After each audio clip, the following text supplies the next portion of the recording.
ہمیشہ حضرت ابو بکر سے نہ کوشش کرتے تھے آگے نکل جاؤں آگے نکل جاؤں آگے نکل جاؤں، ساری زندگی موقع نہ بن سکا۔ تبوک کا موقع آیا تو اللہ کے نبی نے کہا مال خرچ کرو، تو عمر کہنے لگے آج میں ابو بکر کو کاٹ سکتا ہوں، آج میں اس سے آگے نکل سکتا ہوں کہ وہ آج کل غریب ہے، میں مالدار ہوں، تو وہ تھوڑا لائے گا میں زیادہ لاؤں گا تو میں بڑھ جاؤں گا۔ لہٰذا انہوں نے اپنے مال کا آدھا حصہ آدھا گھر میں رکھا اور آدھا لے کر آئے۔ ابو بکر نے جھاڑو پھیر دیا، جو کچھ تھا وہ سارا سمیٹ کے لے آئے۔ جب دونوں پراپرٹی سامنے رکھی گئیں تو حضرت عمر کی بہت زیادہ نظر آ رہی، ابو بکر کی بہت تھوڑی نظر آ رہی، لہذا حضرت عمر بڑے اطمینان میں کھڑے کہ آج جیت خطاب کے بیٹے کی ہے۔ میں قربان جاؤں، اللہ رسول تو جانتے ہیں کہ کون کیا کر کے آیا ہے، تو میرے نبی نے سوال ہی بدل دیا، جو اس موقع کا سوال ہی نہیں۔ میرے نبی نے پوچھنا یہ تھا ابو بکر کتنا لائے ہو، عمر کتنا لائے ہو، اور یہی اس موقع کا سوال ہے، لیکن اللہ رسول جانتے ہیں کہ کس کے مال میں وزن زیادہ ہے، تو میرے نبی نے سوال بدل دیا، فرمایا عمر ما خلفت، واہ واہ عمر پیچھے کیا چھوڑ کے آئے ہو؟ تو حضرت عمر تو وہیں دھڑم ہو گیا کہ بابا میں گیا، سوال سے ہی وہ پتہ چل گیا بات میری کلی اڑ گئی وکٹ۔ عمر ما خلفت یا ما ترکت لأہلک، یہ دونوں الفاظ ہیں، پیچھے گھر والوں کے لیے کیا چھوڑا؟ تو پہلے حضرت عمر بڑے جوش میں کھڑے تھے، پھر ایک دم ڈھیلے ہو گئے، کہنے باجی آدھا چھوڑا ہے آدھا لایا۔ پھر آپ نے کہا ابا بکر ما خلفت یا ما ترکت لأہلک، ابو بکر تو پیچھے چھوڑ کے کیا آیا، بچوں کے لیے کیا چھوڑ کے آیا؟ تو انہوں نے کہا ترکت اللہ ورسول،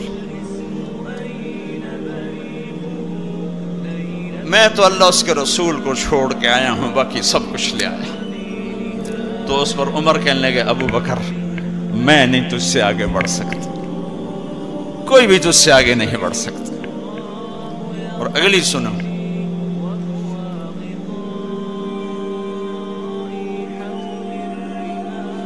اپنے کپڑے بھی دے دیے اور ایک ٹاٹ تھا وہ پہن کر اس کو کانٹوں سے سی لیا۔ تو جبریل آئے، کہنے لگے یا رسول اللہ، اللہ تعالیٰ پوچھ رہے ہیں کہ ابو بکر نے یہ ٹاٹ کیوں پہنا ہوا ہے؟ تو آپ نے کہا کہ ابو بکر نے سارا کچھ اللہ اس کے رسول پہ لگا دیا ہے اس لیے یہ پہنا ہوا ہے۔ تو کہا یا رسول اللہ، اللہ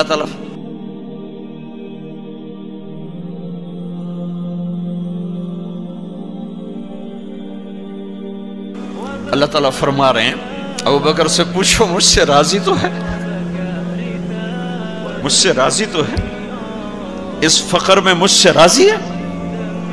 میں تو اتنا سفر کر کے آیا ہوں، حالانکہ ابھی 4 دن پہلے میں 12 ملکوں کا 10 ملکوں کا سفر کر کے ہوں، ساری ہڈیوں میں درد ہے، میں اس لیے آیا ہوں کہ چلو کوئی بخشش کا بہانہ مل جائے، کوئی بخشش کا بہانہ مل جائے، اللہ راضی ہو جائے۔ آپ سارے اس لیے حج پہ جا رہے ہو کہ اللہ راضی ہو جائے، جو سارے جہان سے کہتا ہے مجھے راضی کر، وہ کہہ رہا ہے ابو بکر سے پوچھو مجھ سے راضی تو ہے۔ تو آپ نے کہا ابو بکر تیرا رب تجھے سلام بھی کہہ رہا ہے اور پوچھ رہا ہے کہ راضی ہو؟ تو ابو بکر کی چیخیں نکلی، میں اپنے رب سے راضی، میں اپنے رب سے راضی، میں اپنے رب سے راضی۔ میرے بھائیو بہنوں، زندگی ایسے گزار کے مرو کہ اللہ کو ملو تو اللہ خوش ہو کے مل رہا، ایسے نہ مرو کہ اللہ کی بارگاہ میں پیش کیے جا رہے ہوں مجرم بن کر، قیدی بن کر۔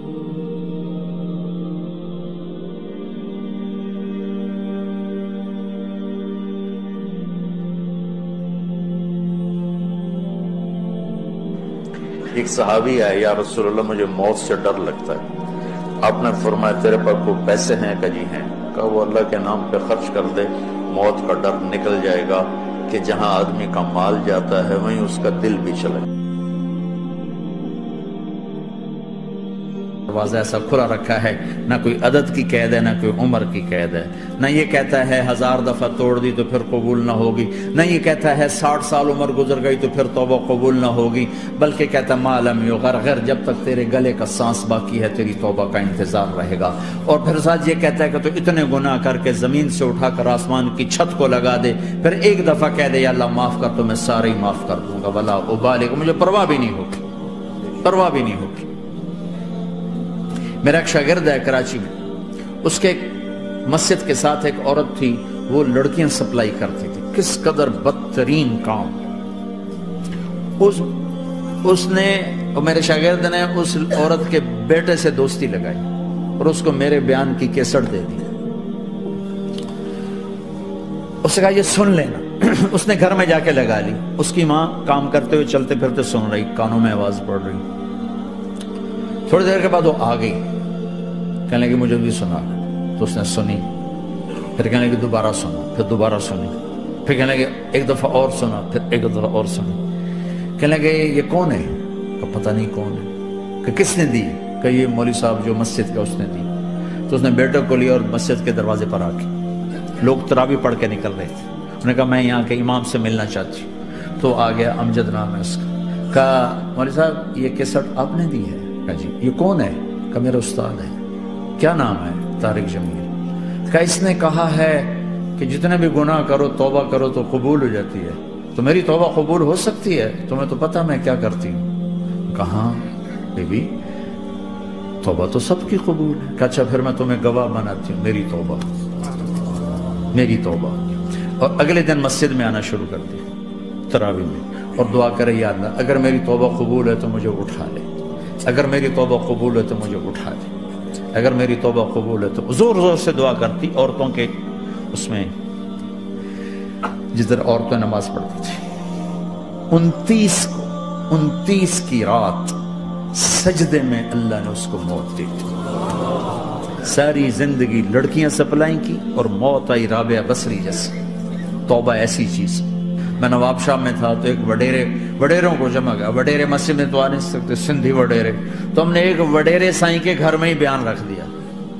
तो वहां आ गए सारे, तो एक वडेरे को लेकर अब बड़ी मूछें और जलाली चेहरा और बहुत गलत जिंदगी।